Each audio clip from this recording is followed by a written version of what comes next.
श्वेता श्रीवास्तव और ईरान बनाम इजराइल की जंग थर्ड वर्ल्ड वॉर की दहलीज पर पहुंच चुकी है। इधर से अमेरिका ने ईरान पर बम फोड़ दिए तो उधर से ईरान चाहता है कि रूस इस जंग में शामिल हो और अमेरिकी हमले का जवाब दे। और इसी खबर पर आज पूरी दुनिया की नजर है क्योंकि खामेनेई के मैसेंजर मॉस्को पहुंचे हुए हैं। ऐसे में पुतिन का रुख क्या होता है ये देखना बेहद दिलचस्प होगा। लेकिन खामेनेई ने यहूदी देश इजराइल को देखी खुली धमकी एक बार फिर से दे दी है कि यहूदियों ने बहुत बड़ी गलती कर दी है, अब उन्हें इसकी कीमत चुकानी पड़ेगी और इसका असर नजर भी आ रहा है। इजराइल को ईरान ने इतने बम मारे हैं कि जैसी तस्वीरें कभी गाजा से सामने आती थी अब इजराइल से सामने आ रही हैं। और इन सब के बीच ऑपरेशन सिंदूर की चर्चा एक बार फिर क्यों हो रही है? क्या अमेरिका ने भारत के ऑपरेशन सिंदूर की कॉपी की है? ये भी आपको बताएंगे। लेकिन बात ईरान के एक्शन की भी करनी बहुत ज्यादा जरूरी है क्योंकि अमेरिका की बमबारी के बाद ईरान ने होर्मुज का गला पकड़ लिया है और उसने होर्मुज का गला दबाया तो दुनिया पर इसका क्या असर पड़ेगा?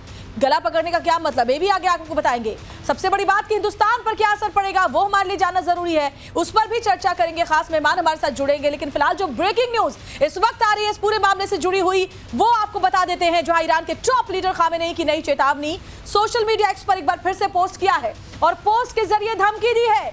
धमकी वही, इजराइल को बर्बाद कर देंगे, यहूदियों ने बड़ी गलती की, सजा मिलेगी, एक बार फिर मिलेगी और मिलती रहेगी। ये वो पोस्ट है। लेकिन इस पोस्ट में क्या नया है जरा आप देखिए। इस पोस्ट को आप देखेंगे तो आपको एक मुंड नजर आएगा, एक नरकंकाल का सर नजर आएगा। जरा देखिए, एक स्केलेटन नजर आएगा और इसके सर पर अगर आप देखेंगे तो IDF का सिंबल है, इजराइल का सिंबल है। यानी इजराइल को इस पोस्ट के जरिए एक स्केलेटन बताया है और उसके सिर पर IDF का निशान है, इजराइल का निशान है और सीधे जो बमों की वर्षा हो रही है, ऊपर से ड्रोन और मिसाइलों का अटैक हो रहा है। इस पोस्टर को आपको और ज्यादा अच्छे से दिखाऊंगी मैं। उसके जरिए ये संदेश देने की साफ साफ कोशिश है कि यहूदियों को उनके किए की सजा मिलेगी। ये लिखा हुआ मैसेज है खामेनेई का और उसके साथ ये पोस्टर काफी कुछ बयां कर रहा है। तो खामेनेई किसी भी कीमत पर झुकने को तैयार नहीं। अमेरिकी हमले के बाद एक बार फिर से ये पोस्ट किया गया है और कहा कि यहूदियों ने गलती कर दी है। अब ईरान के टॉप लीडर खामेनेई ने इजराइल को अपनी नई धमकी में क्या कहा है, चलिए वो भी आपको फटाफट से बता देते हैं ग्राफिक्स के जरिए। तो खामेनेई ने इजराइल को चेताते हुए कहा कि यहूदियों ने बहुत बड़ी गलती कर दी है। क्या क्या कहा है मैं आपको दिखा रही हूं। यहूदियों ने बहुत बड़ा अपराध किया है और साथ ही ये भी कहा कि उन्हें इस गलती की सजा मिलनी ही चाहिए। सजा मिल भी रही है और ये सजा यही नहीं रुकने वाली, आगे भी यहूदियों को उनकी करनी का खामियाजा यानी करनी का फल भुगतना ही पड़ेगा। ये संदेश साफ खामेनेई ने दे दिया है। तो एक तरफ खामेनेई जो है वो इजराइल को तबाह और बर्बाद करने की धमकी दे रहे हैं, तो वहीं दूसरी तरफ एक ऐसी तस्वीरें सामने आ रही है जिसे लेकर दावे किए जा रहे हैं कि इजराइल में ईरान लगातार हमले कर रहा है, उसके शहरों को बर्बाद कर रहा है। चलिए कुछ ऐसी तस्वीरें हम आपको दिखा देते हैं। इन तस्वीरों को जरा आप देखिए। ईरान के मिसाइल अटैक में क्या खंडहर नजर आ रहा है आपको। इजराइल में ये इमारत आप अगर ये तस्वीर आप देखेंगे तो शायद आपके जहन में वो तस्वीर ताज़ा होगी जब गाजा पट्टी पर इजरायली हमले में ऐसे ही मलबे की तस्वीरें हम आपको दिखाया करते थे। अब यही तस्वीर इजराइल में भी सामने आ रही है। ईरान के मिसाइल अटैक में जरा देखिए कैसे ये जो बिल्डिंग है ये पूरी तरह से आपको खंडहर में बदली हुई नजर आ रही है। तस्वीरें ये बताने के लिए काफी है कि किस तरह के हमले ईरान कर रहा है। और अगली तस्वीर चलिए दिखाते हैं। तस्वीर नंबर 1 के बाद तस्वीर नंबर 2, ये देखिए, ये तस्वीर नंबर 2 है और इसमें अगर आप देखें तो आप देखेंगे कि कैसे हर तरफ आपको तबाही ही तबाही नजर आ रही है। और ये तस्वीर आपको अगर बीते 3 साल की बात करें तो गाजा पट्टी में दिखाई पड़ रही थी, लेकिन अब आप जरा देखिए, यहाँ पर आप देखेंगे तो यहाँ आपको सिर्फ और सिर्फ बर्बादी नजर आएगी, अफरा तफरी में लोग नजर आएंगे और इधर से उधर भागते हुए दिखाई दे रहे हैं। ये इजराइल के हालात है। वही इजराइल जिसने गाजा में जिस तरह के हमले किए, जैसी तस्वीरें बनाई, वही अब खुद उसके अपने देश में बड़े बड़े शहरों में हो रहा है। और यहाँ पर देखिए अभी ये एक और तस्वीर, यहाँ जब हमला हुआ आसमान से तो सब कुछ तबाह हो गया, सब कुछ जलकर खाक हो गया। यहाँ पर भी आप देख सकते हैं ये वो इमारतें हैं जहाँ परिवार रहा करते थे। हालांकि पहले से ही एयर रेड सायरन के बाद इन लोगों को सुरक्षित जगहों पर शिफ्ट करने का दावा इजराइल कर रहा है, लेकिन इजराइल में तबाही का क्या मंजर है वो इन तस्वीरों को देखकर आप भली भांति समझ सकते हैं। तो इजराइल में तबाही का मंजर जारी है और खामेनेई ने साफ कर दिया है कि ये तो बस अभी ट्रेलर है, अभी इसी तरीके से जो हमले हैं वो जारी रहने वाले हैं। हमारे साथ 2 खास मेहमान इस वक्त जुड़े हुए हैं। हमारे साथ एनके सिंह है, x navy officer, defence expert के तौर पर वो हमारे साथ ऑनलाइन जुड़ेंगे और साथ ही हमारे साथ स्टूडियो में है कर्नल उत्कर्ष राठौर। स्टूडियो में मेरे साथ मौजूद है डिफेंस एक्सपर्ट के तौर पर वो स्टूडियो में जुड़े हुए हैं कर्नल राठौर। ये तस्वीरें जब हम अपने दर्शकों को दिखा रहे हैं तो ये तस्वीरें याद दिलाती है गाजा पट्टी की। कुछ ऐसे ही हालात हमने गाजा में देखे थे जब से वो अटैक हुआ था इजराइल के अंदर और उसके बाद रिटालिएशन में। ये जो तस्वीर है, अब ये तस्वीर क्या बताती है सर, जरा इलैबोरेट करके समझाएं हमारे दर्शकों को किस तरह के हमले में ऐसे हालात निकल कर सामने आते हैं। जी हाँ श्वेता, इस बार जो है इजराइल में भी काफ़ी नुकसान हुआ है और इजराइल इस बार अपने आप को ईरानी मिसाइलों से बचाने में एक तरीके से असमर्थ रहा है। और अभी तक ईरान जो है उसके यहाँ अमेरिकी बमबारी भी हुई है, इजराइल के रोज़ जहाज़ उनको बम मार रहे हैं, उसके बाद भी ईरान रुका नहीं है और इजराइल के ऊपर मिसाइल का प्रहार कर रहा है। और जो चीज़ें आप दिखा रही हैं ये हाइफा है या आपका तेल अवीव है, बाकी सिटीज़ हैं जहाँ पर इसी तरीके के निशान आप देख सकती हैं। और सबसे बड़ी बात यह है कि इजराइल का वो जो एक आयरन डोम का जो मिथ था, क्योंकि सर हम यही बात मैं अभी कहने वाली थी कि हमने हमेशा यही सुना, यही जाना कि जो एयर डिफेंस सिस्टम इजराइल का है, आयरन डोम की हम बात करें, वो इतना सशक्त है कि वो उड़ते परिंदे का पर गिर लेता है। फिर ये क्या है? आप सही कह रही हैं कि इस तरीके का मिथ बनाया था कि आयरन डोम हर तरीके से इजराइल को सुरक्षित रखता है, लेकिन जिस तरीके से अब ईरान की बैलिस्टिक मिसाइल्स इजराइल के शहरों पर गिर रही हैं और नुकसान पहुंचा रही हैं, तो ये मिथ टूट गया है। और आज ये बात माननी पड़ेगी और आपको ईरान को ये क्रेडिट देना पड़ेगा कि 2000 किलोमीटर दूर से इतना सब कुछ सहने के बाद भी ईरान जब फायर करता है तो इजराइल को चोट पहुंचाता। और एक तस्वीर जो सामने आई सर आज, जो अभी मैं थोड़ी देर पहले दिखा रही थी, जिसमें एक स्केलेटन है एक फेस का और एक नरमुंड जिसको हम कहते हैं, वो नरमुंड कंकाल है, उसकी तस्वीर साझा की है खामेनेई ने। और उस तस्वीर में जो उसका फोरहेड है वहां पर इजराइल का सिंबल लगा हुआ है, ऊपर से मिसाइलों और ड्रोनों की बरसात हो रही है, मिसाइलों की। और ये देखिए ये वाली तस्वीर, जरा इस तस्वीर को जरा समझाइए सर। इसमें देखिए, the Zionist enemy has made a big mistake, committed a big crime, it must be punished and it is being punished. It is being punished right now. ये तस्वीर जरा देखिए, तस्वीर क्या कहती है? जी हाँ, ये बहुत ही मतलब ग्रिम तस्वीर है जो उन्होंने अपने सोशल मीडिया पोस्ट पे डाली है। इसमें आप देखिए जो नरमुंड के चेहरे पर माथे पे है, इसको कहते हैं स्टार ऑफ डेविड। और ये स्टार ऑफ डेविड एक तरीके से इजराइल का ये एम्बलम है।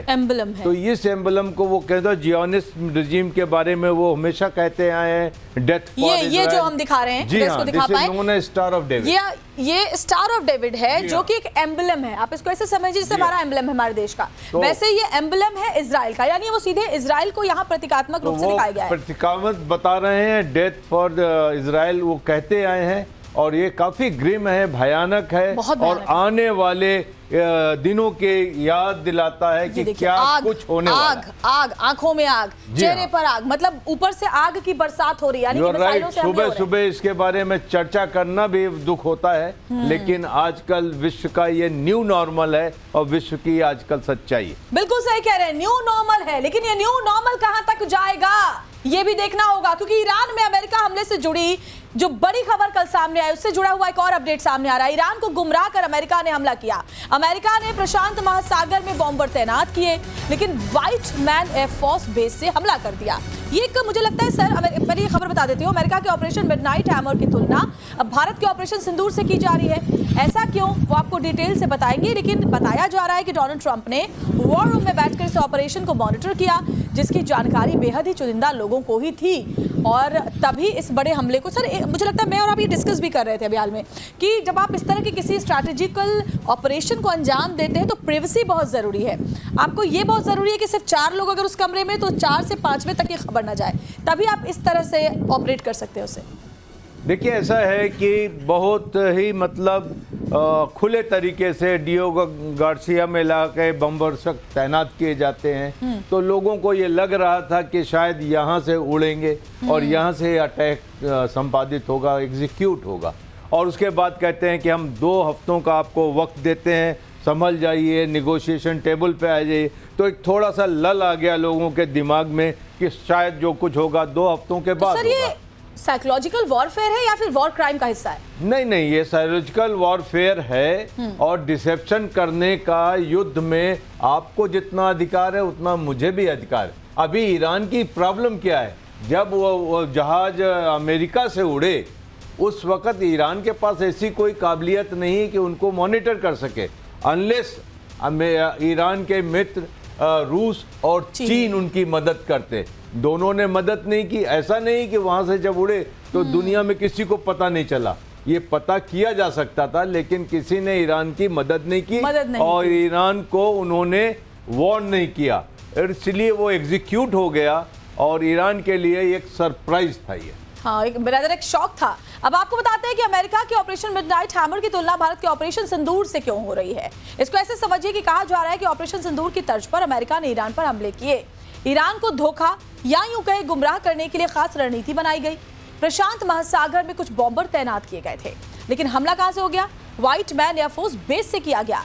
देखिए, ये कुछ ऐसा है कि कार का जो राइट इंडिकेटर है वो ऑन करते हैं और आप गाड़ी लेफ्ट की तरफ मोड़ देते हैं। कई बार आपने देखा होगा आपकी चलती हुई जो आगे गाड़ी है उसने इंडिकेटर राइट का दिया और लेफ्ट टर्न ले लिया, ताकि आप ये कंफ्यूज हो जाएं और इसी में होता है एक्सीडेंट। और इसीलिए इस तरह के धमाके हमने ईरान में देखे। भारत ने डमी एयरक्राफ्ट उड़ाकर पाकिस्तान के एयर डिफेंस सिस्टम को ऐसे ही फेल किया था ऑपरेशन सिंदूर में। जहां चाहा वहां पाकिस्तान को एकदम टारगेट किया। वहीं ऑपरेशन भी बेहद गुप्त था और इसकी जानकारी सिर्फ चुनिंदा लोगों को थी। ये भी एक दोनों के बीच मैच है। अमेरिका इजराइल ने पहले पुख्ता जानकारी जुटाई और फिर जानकारी की पुष्टि होने के बाद टारगेट को लॉक कर दिया। इसके अलावा देखिए, प्रधानमंत्री मोदी की तरह ट्रंप भी वॉर रूम में पहुंचे थे, क्योंकि प्रधानमंत्री भी खुद सब पूरे ऑपरेशन को मॉनिटर कर रहे थे। और एक एक करके हम आपको बता रहे हैं क्या हुआ था। प्रधानमंत्री मोदी की तरह ट्रंप भी वॉर रूम में पहुंचे। ट्रंप ने ईरान पर हमले को वॉर रूम से मॉनिटर किया था और फिर B-2 बम वर्षक से GBU-57 बंकर बस्टर बमों की बौछार कर दी। और इसीलिए कह रहे हैं कि ऑपरेशन सिंदूर से काफी मिलता हुआ इंस्पायर होकर के आप इसे कह सकते हैं कि ऑपरेशन को अंजाम दिया गया। तो सर, जो ये स्ट्रैटेजी है, जिसको ये कहा जा रहा है कि ऑपरेशन सिंदूर में जो स्ट्रैटेजी अपनाई गई थी, जिन रणनीति के तहत हिंदुस्तान आगे बढ़ा था, कुछ उसी तरीके का एक्शन अमेरिका की तरफ से नजर आया है। देखिए श्वेता, आने वाले दिनों में लोग ऑपरेशन सिंदूर की दो बातों के लिए जरूर तारीफ करेंगे और उसे फॉलो करेंगे।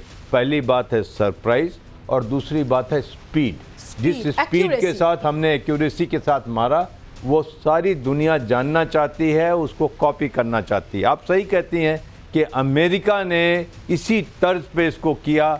ईरान जब इजराइल के अटैक्स पे उलझा हुआ था, डिप्लोमेटिक बातचीत हो रही थी, 2 हफ्ते का समय था और एक रात में अमेरिका ने आकर के फोर्दो, नतांज और इस्फहान के ऊपर बमबारी कर दी। इसके बावजूद खामेनेई रुकने को तैयार नहीं है। इसके बावजूद खामेनेई कह रहे हैं कि हम तो बदला लेंगे। लेकिन सर, यहाँ पर एक और बात जो है वो भी आप देखिए कि ट्रंप ने यह भी कहा है कि सत्ता परिवर्तन ईरान में हो सकता है। ये भी एक नई तरह की रणनीति नजर आ रही है। आप सही कह रही हैं, क्योंकि जब ये ऑपरेशन मिडनाइट हैमर की ब्रीफिंग की जा रही थी, उस वक्त अमेरिका के डिफेंस मिनिस्टर पीटर हेग्सेथ ने कहा था कि हम सत्ता परिवर्तन में इंटरेस्टेड नहीं हैं। और एक रात के बाद ही ट्रंप कह रहे हैं कि सत्ता परिवर्तन भी एक एम है। तो ये 3 एम लेकर के अमेरिका और इजराइल चले थे: सत्ता परिवर्तन, डीन्यूक्लियराइजेशन और इजराइल का मिसाइल प्रोग्राम भी क्लोज करने का। तो सत्ता परिवर्तन का जो ये है, ये बहुत ही कंफ्यूजिंग है आज की तारीख में कि कैसे होगा।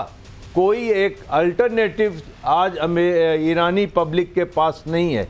ये सिर्फ ये सोच रहे हैं कि ईरानी पब्लिक एकाएक तेहरान की सड़कों पे आ जाएगी और रिजीम के खिलाफ होता हुआ दिखाई पड़ता है क्या सर? ऐसा नहीं है, ऐसा नहीं क्योंकि है। आप अगर अपने बमों से ईरानी पब्लिक को मारोगे तो भला आपके समर्थन में वो क्यों खड़ी होगी? लाख खमनेई की गवर्नमेंट ऑपरेसिव हो, बुरी हो, दमनकारी हो, लेकिन ये उम्मीद करना कि संकट की घड़ी में पूरा ईरान खड़ा हो जाएगा खामेनेई के खिलाफ, तो ये होता हुआ फिलहाल नजर नहीं आ रहा है। एक और बहुत बड़ी खबर इस वक्त सामने आ रही है। ईरान इजराइल वॉर से जुड़ी हुई खबर यह है कि रूसी राष्ट्रपति पुतिन से मिलेंगे ईरानी विदेश मंत्री।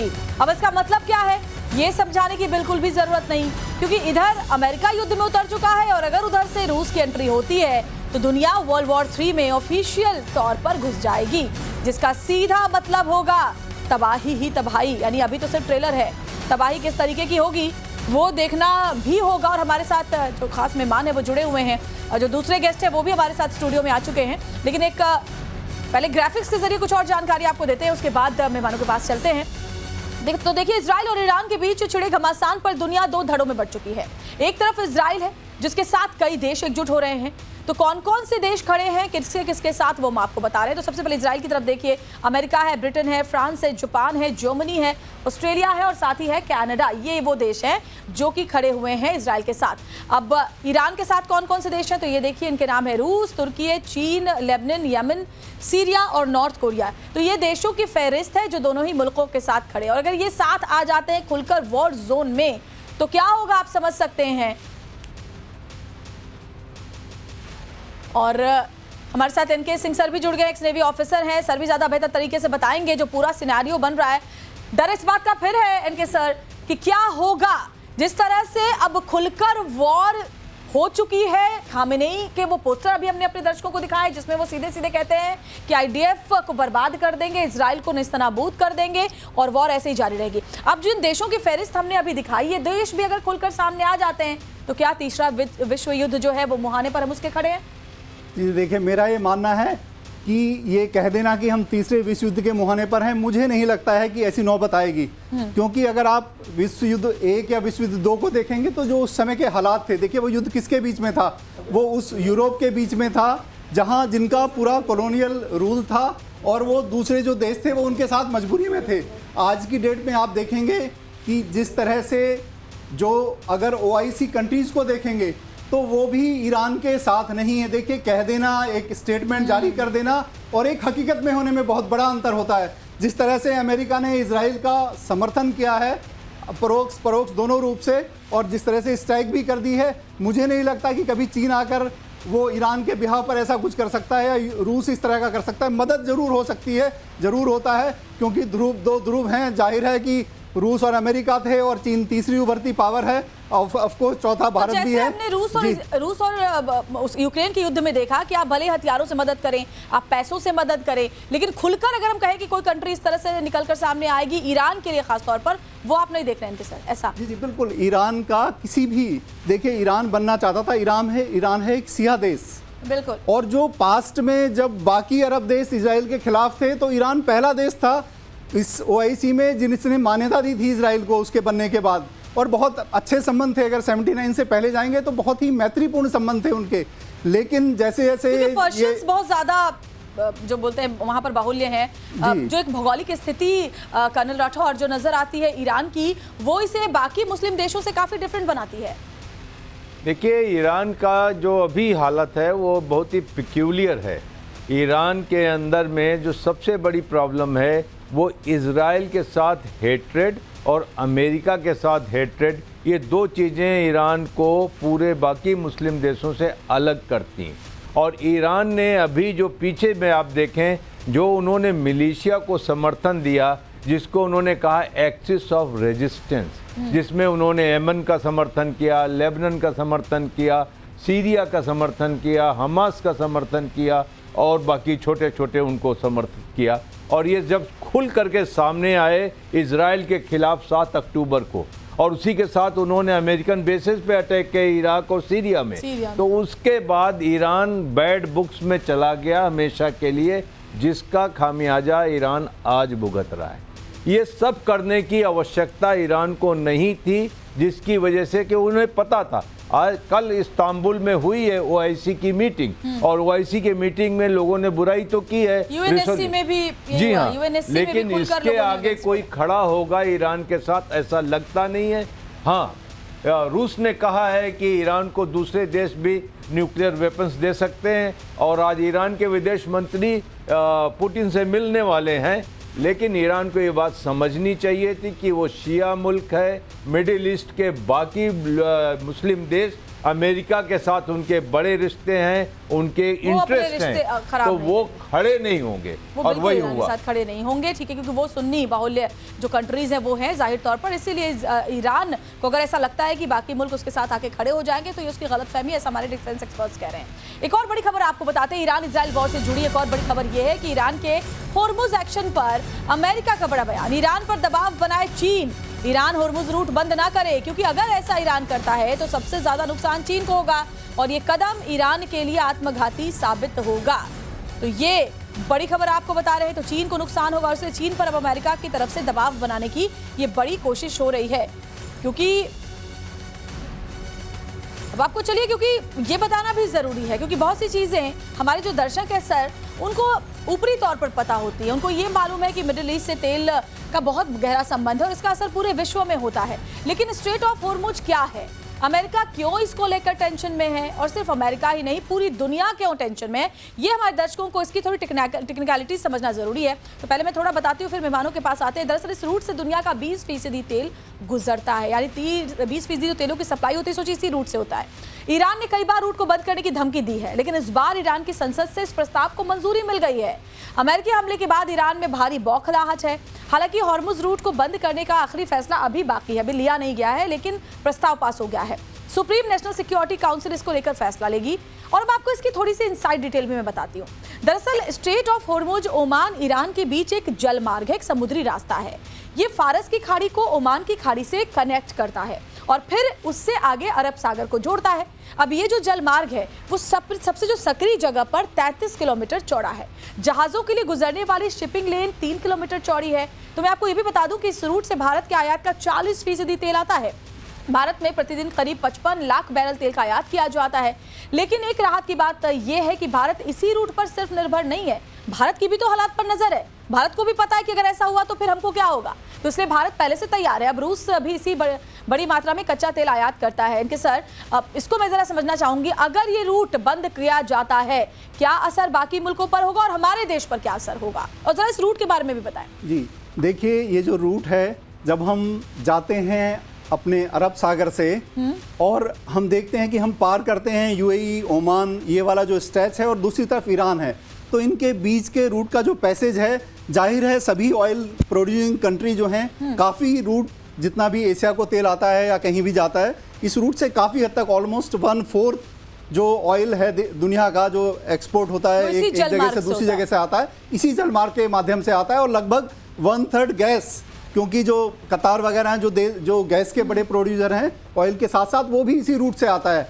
तो क्या होता है कि अगर ये रूट बाधित होता है तो कहीं ना कहीं सप्लाई चेन बहुत बुरी तरह से प्रभावित होती है और उसका इंस्टेंट और इमीडिएट इफेक्ट जो होता है वो ऑयल प्राइस के ऊपर होता है। तो हमने पास्ट में भी देखा है कि जब जब कॉन्फ्लिक्ट बढ़ा है, लाइक ईरान इराक वार हुआ था, या कोई भी ऐसी घटना होती है तो तुरंत जो ऑयल के जो रेट हैं वो बहुत सूट कर जाते हैं।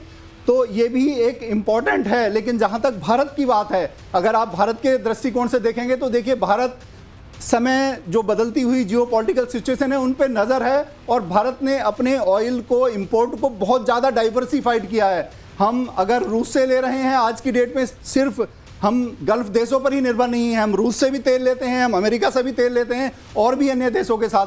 तो हमारा डाइवर्जन है, हमारे पास रिजर्व काफ़ी है, इमीडिएटली भारत को कोई इफेक्ट नहीं होगा। और जहाँ तक वैश्विक है, जाहिर है इमीडिएट इफेक्ट आएगा, बट उसके आगे एक्शन भी ली जाएगी। और हम समझते हैं कि अगर कल हम यही डिस्कशन में था कि अगला एक्शन ये हुआ, क्योंकि जो ईरान की कैपेबिलिटी हैं जो बैलिस्टिक मिसाइल से ईरान इजराइल पर अटैक करने की, वो धीरे धीरे कम होती जाएगी। इतना स्टॉक नहीं है और अब वो फर्दर बनाने की सिचुएशन में भी नहीं है।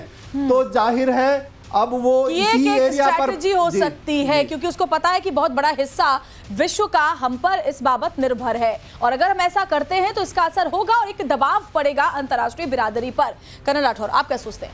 श्वेता, यहाँ पर आप दो चीज़ें समझने वाली हैं कि स्ट्रेट ऑफ हॉर्मुज के ऊपर दो रीजन्स के ऊपर बहुत दबाव पड़ेगा, एशिया और यूरोप। इन दोनों का तेल यहीं से जाता है। नंबर 1, आपको याद होगा जब रेड सी की क्राइसिस हो रही थी और यमन के हूती विद्रोही बाबले मंदब में शिपिंग को निशाना बना रहे थे, तो जो यूरोप का तेल था वो अफ्रीका के थ्रू जा रहा था और कितनी बड़ी क्राइसिस आ गई थी। और यहाँ पर दुनिया का 20% तेल जाता है। ऑयल प्रोड्यूसिंग कंट्रीज़ को डिस्ट्रेस होगी, ऑयल इंपोर्टिंग कंट्रीज़ को डिस्ट्रेस होगी। तो क्यों आप समझती हैं कि 5th फ्लीट वहाँ अमेरिका का क्यों खड़ा किया गया? इसीलिए खड़ा है क्योंकि ईरान की जो छोटी मोटी नेवी है वो Persian gulf, gulf of Oman और स्ट्रेट ऑफ हॉर्मुज में बाधा न पैदा करे, इसलिए वहाँ पर खड़ा है। अब एक और चाल चली है अमेरिका ने चीन को कहा है सबसे ज्यादा तेल तो यानी आपके यहाँ सीधे जाता शब्दों है। में दर्शकों को समझा पाऊं तो अमेरिका ऐसा होने नहीं देगा, ये आप कह रहे हैं। चीन को कह रहा है अमेरिका कि सबसे ज्यादा तेल तो आपका जाता आपका है, जाता है। तो आप ईरान को बोलो कि यहाँ पर गल्फ ऑफ ये स्ट्रेट ऑफ हॉर्मुज को बंद ना करे। बिल्कुल। एक और बड़ी खबर आ रही है इसी वक्त, वो ये है कि ईरान पर इजराइल का एक बार फिर से बड़ा हमला, 30 फाइटर विमानों से अटैक किया गया है। 12 से ज्यादा सैन्य ठिकानों को तबाह करने की भी बात सामने आ रही है। इजरायली डिफेंस फोर्स ने अब हमले का वीडियो जारी किया है और इसके अलावा एक और बड़ी खबर ये भी आ रही है, ईरान के एयरबेस पर इजरायली सेना का बड़ा हमला, ताबड़तोड़ ब्रेकिंग आ रही है। जरा देखिए वॉर जोन से ईरान के 2 F-5 फाइटर जेट्स तबाह किए गए। देशफुल हवाई अड्डे पर 2 जेट्स उड़ाए गए। 20 से ज्यादा IAF लड़ाकू विमानों ने हमले किए हैं। और एक और बड़ी खबर आपको बताते हैं कि अमेरिका की जंग में एंट्री से अब ईरान बौखला गया है और ऐसे में हो क्या सकता है, किसी भी वक्त अमेरिकी बेस पर ईरान हमला कर सकता है। ईरान के सुप्रीम लीडर ने अमेरिका को खुली धमकी दी कि हमला ऐसा होगा जो इससे पहले कभी नहीं हुआ। ये कहा गया है खामनेई की तरफ से। अमेरिकी हमले के बाद अब अमेरिका को भी धमकी दे रहे हैं ईरान के सुप्रीम लीडर और कहा कि अब ऐसा हमला हम करेंगे जो इससे पहले अमेरिका ने कभी सोचा नहीं होगा। और चलिए इसकी कुछ और डिटेल बताते हैं और अपने दर्शकों से जरा इन भौगोलिक स्थिति को समझने की मैप के जरिए कोशिश करेंगे तो किन किन जगहों को ईरान टारगेट कर सकता है जहां पर अमेरिका के ठिकाने हैं। अब उसके बारे में आपको मैप पर जरा बताएं तो देखिए सर कहां कहां वो हो सकता है, अगर आप, क्योंकि आप दोनों ही डिफेंस एक्सपर्ट्स के तौर पर हमें समझाने की कोशिश करेंगे तो ईरान कहां कहां अटैक कर सकता है। ये देखिए यहाँ से जो बॉम्ब्स जा रहे हैं, यहाँ से जो हमले हो रहे हैं वो कहाँ जा रहे हैं सर, और क्या पर्सपेक्टिव है, क्या इसका इंपॉर्टेंस है, बताएं कर्नल राठौर, फिर सर आप बताएं। देखिए ईरान से जो अभी ईरान और इजराइल के बीच अटैक हो रहे हैं, आप ये देखिए कि वो कौन सा एयर स्पेस लेते हैं। सऊदी अरब और जॉर्डन का एयर स्पेस लेकर के जाते हैं, तो एक तरीके से कॉम्प्लिसिटी होती है कि इजराइल ईरान पे अटैक के लिए अपने एयर स्पेस का इजाज़त देता है। इसी तरीके से जब ईरान के मिसाइल फ्लाई करते हैं वो एयर स्पेस को तो सारे अमेरिकी जो वो हैं सेंटर्स हैं उन पर ये हमले होंगे। अभी ईरान ये गलती नहीं करेगा कि Qatar, Oman, Kuwait, Bahrain, Saudi Arab पे अमेरिका के मिलिट्री बेसिस पे अटैक करेगा। एक तरीके से डायरेक्ट अटैक माना जाएगा। लेकिन यहाँ पर 2 चीजें की जा सकती हैं। इराक और सीरिया में ईरान समर्थित मिलिशिया है जो कि अटैक कर सकता है। उसका अटैक बहुत ज्यादा सीरियस नहीं होगा, रॉकेट से वो हमला करेंगे अमेरिकन बेसिस पे। और जो इजराइल हमास का युद्ध ज्यादा चरम सीमा पे था, यहाँ पर बहुत अटैक आते थे, वो उससे ज्यादा ईरान नहीं कर सकता। इनमें अटैक करके अमेरिकन बेसिस पर फॉरेन कंट्रीज के अंदर ईरान फिलहाल उस स्थिति में नहीं है कि कर स्थिति में नहीं है, और जो उसका रिपरकशन आएगा वो बर्दाश्त नहीं कर पाएगा। इनके सर आप जरा बताएं, अगर ये जो अमेरिकी देखिए ये ऐसा युद्ध है, आमतौर पर हम युद्ध देखते हैं अगर पास्ट में जाएंगे तो नेबरिंग कंट्री में होते हैं, लेकिन ये थोड़ा एक अलग तरह का युद्ध है कि 2000 किलोमीटर की दूरी है ईरान और इजराइल में, और जाहिर है कई देशों की हमें जो वायु सीमाएं हैं वो एयर स्पेस यूज करना होता है। अब देखिए ईरान जब आदमी बौखलाता है, जब मरता क्या ना करता वाली बात है, तो वो कुछ भी कर सकता है बौखलाहट में, क्योंकि ईरान के जो क्रेडिट को जाता है वो जाता है मिलिटेंट्स ग्रुप की सपोर्ट, जो सबसे बड़ा जाता है। क्योंकि जो इजराइल के और हमास में जब युद्ध चल रहा था तो ऑब्वियसली हमास जो है वो ईरान समर्थित है, फंडिंग, वेपन सब कुछ ईरान से था। फिर ईरान के बगल में लेबनान था तो वहाँ पे हिजबुल्लाह इनके द्वारा समर्थित था। फिर जो सीरिया और इसमें जितने भी जो हुतीस थे, तो तीनों एच जो हैं वो तीनों के तीनों फंडेड और जो वेपनाइज्ड हैं वो बाई ईरान है, और ये सबसे बड़ा कारण बना है। उन्हें न्यूट्रलाइज करके उनकी शक्ति का काफ़ी हद तक नाश करने के बाद ही इजराइल ईरान के ऊपर आया। क्योंकि ईरान की जो ये रिजीम है, जब से इस्लामिक क्रांति आई थी, जो रिजीम चेंज हुआ था 79 के बाद और फिर 89 से फर्दर ये पिछले 36 साल, ये इजराइल के एग्जिस्टेंस को ही नहीं मानते। सबसे बड़ी बात है, ये बोलते हैं कि इजराइल नहीं है, सिर्फ फिलिस्तीन है। लेकिन उससे पहले तो इन्होंने ही सपोर्ट किया था। बिल्कुल, ये सबसे पहला देश था ईरान इजराइल को सपोर्ट करने वाला, रिकॉग्नाइज करने वाला पहला देश था। सोचिए सबसे पहला देश था ईरान जिसने इजराइल को सपोर्ट, बहुत अच्छे संबंध थे। लेकिन बाद में हालात बदले, जब चीजें यहाँ पर बदली, जैसे जैसे हम कट्टरपंथ बढ़ता है, देखिए कहीं ना कहीं वही विनाश का कारण भी बनेगा। जब आप कारण बनता है, इसको और डिटेल में समझेंगे आगे, देखिए क्योंकि वॉर तो बहुत लंबा चलने वाला है और हमारे दर्शकों को एक एक बारीकी जब पता होगी तो और बेहतर तरीके से वो इस हालात की जो असल वजह है, मूल वजह, उसको समझ पाएंगे। लेकिन बड़ी खबर यह है, मिडिल ईस्ट की वॉर में फिर फंसा अमेरिका। ईरान के पलटवार से अब रुख बदल सकता है। अमेरिका के खिलाफ रूस चीन के लिए भी इस लिहाज से बड़ा मौका मिल रहा है। तो अमेरिका के लिए क्या मुश्किलें खड़ी होंगी, इसको भी समझना जरूरी है। तो अब इसको चलिए ग्राफिक्स के जरिए अगर आपको समझाऊं तो पुतिन की ढाई चाल में ट्रंप कैसे फंस गए, अब इसके बारे में आपको बता देते हैं। अमेरिका पर ईरान के पलटवार का डर अब ट्रंप को खाया जा रहा है। पलटवार अगर होता है तो क्या होगा, युद्ध और लंबा चलेगा। ईरान में यूएसए को फंसा सकता है रूस। ईरान को हथियार दे सकते हैं पुतिन, क्योंकि पुतिन से आज मुलाकात भी होने वाली है उनकी। पुतिन कर चुके हैं ईरान का समर्थन, पहले ही कह चुके हैं। इसके अलावा चीन की बात करें तो वो भी ईरान की मदद कर सकता है। अब रूस, चीन, ईरान अगर एक साथ हो जाए तो जाहिर तौर पर अमेरिका के लिए दिक्कत होगी। अमेरिका ने रूस को यूक्रेन में फंसाया था, आपको याद होगा। 4 साल से रूस यूक्रेन युद्ध चल रहा है, उसमें यूक्रेन का साथ अमेरिका ने दिया, जिसके बल पर यूक्रेन रूस के साथ अभी तक लड़ाई कर रहा है। अब मौका रूस के पास है। अब यूक्रेन को मदद कर रहे हैं अमेरिका और यूरोप, तो क्या अब रूस इसका बदला यहां पर इस स्थिति में ले सकते हैं, ये बड़ी बात है। अमेरिका के हमले के जवाब में ईरान ने इजराइल पर भी मिसाइलें दागी हैं। IRGC का दावा, इजराइल पर सबसे बड़ा अटैक किया गया है। इजराइल के 14 अहम ठिकानों को निशाना बनाया गया। हाइफा, तेल अवीव के मिलिट्री और रिहायशी इलाकों पर ईरानी मिसाइलें गिरी हैं, और ये तस्वीर। और एक और बड़ी खबर, अगली ब्रेकिंग न्यूज, ईरान के सरकारी मीडिया का बड़ा दावा, ईरान ने पहली बार खैबर मिसाइल को इजराइल पर दागा है। ईरान का सबसे एडवांस मिसाइल है खैबर का दूसरा नाम है खरमशहर 4, और ये बहुत ही खतरनाक है। इसके बारे में जरा कर्नल राठौर जरा समझाएं इस मिसाइल के बारे में। ये ईरान की बैलिस्टिक मिसाइल है खैबर शिकन इसका नाम है। इसकी खासियत ये है कि इसके अंदर में जब वो नीचे आती है, री एंट्री करती है एटमॉस्फेयर में, ये गाइडेंस सिस्टम के साथ है, और इसके अंदर से बॉम्बलेट्स निकलते हैं। तो जिस तरीके का आप नुकसान इजराइल में देख रहे हैं वो इसलिए है कि इसमें से मल्टीपल वॉरहेड्स निकलते हैं। खैबर के मिसाइल का एक और कारण है कि इसका वॉरहेड बहुत बड़ा है, और दूसरी चीज़ ये है कि इसकी रेंज 1450 किलोमीटर है। अभी तक आपको याद होगा कि 2000 किलोमीटर की मिसाइल्स फायर कर रहे थे। ये नया डेवलपमेंट मैं इसलिए बताना चाहता हूँ आपके दर्शकों को कि ईरान ने अपनी मिसाइल फोर्स को सेंट्रल ईरान में शिफ्ट किया था।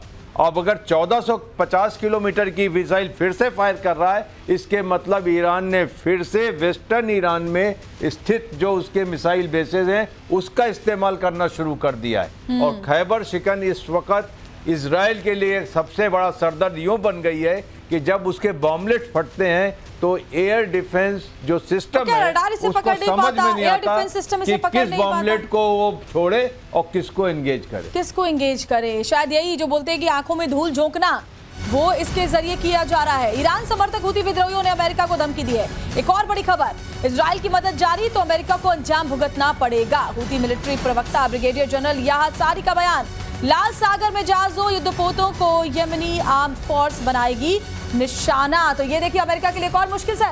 नहीं, अमेरिका के नहीं, ये सभी के लिए मुश्किल है। देखिए हुती का पहले से ही आपने रोल देखा होगा कि समुद्र में जिस तरह की भी एक्टिविटीज़ होती हैं, एक तरह से समुद्री लुटेरे भी इन्हें कह सकते हैं, और ये पैसा वसूलते हैं, वहाँ जहाज़ों को पकड़ लेते हैं और उस पर नज़र रहती है। अमेरिका की नज़र रहती थी, और भारत भी अरब सागर में एक बहुत इंपॉर्टेंट रोल रहा है। और हमने अनेक ऐसे हमलों को, ऐसे कब्जों को, ऐसे इस तरह की जो लूट रही हैं, समुद्री लूट, इन्हें नाकाम किया है और अनेक देशों के जहाज़ों को वहाँ से बचाया है। कुछ आप कहना चाहते हैं क्योंकि वक्त कम है, तो आपका भी कमेंट। जियोग्राफिकली जो है, जो हुतीज जहाँ से दे रहे हैं चेतावनी, वो है बाबले मंदब। आपने कहा था कि स्ट्रेट ऑफ हॉर्मुज 33 किलोमीटर चौड़ा है, ये सिर्फ 3 किलोमीटर चौड़ा है। अच्छा। तो इसके वजह से वहां से जो जहाज निकलता है हुतीज की आज्ञा के बगैर नहीं निकल पाता। अमेरिका वहां नाकाम हो गया था क्योंकि वो घर पे बैठे बैठे वहां से मिसाइल से उनको नाकाम कर देते हैं। कई मोर्चों पर हमें यूं समझे तो कई मोर्चों पर ईरान के लिए चुनौतियां हैं, तो उतने ही मोर्चों पर इजराइल के लिए भी मुश्किलें खड़ी होती हुई नजर आ रही हैं। और इन सब में सबके सबसे ज्यादा जो नजर है वो है अमेरिका के ऊपर। अब क्या होगा आगे, क्योंकि पल पल सिनारियो बदल रहा है, स्ट्रैटेजीज बदल रही हैं और विश्व के हालात भी बदलते हुए नजर आ रहे हैं। बहुत बहुत शुक्रिया अंकित सर आपका भी, कर्नल राठौर आपका भी हमसे जुड़ने के लिए। वक्त एक छोटे से ब्रेक के लिए रुकने का है।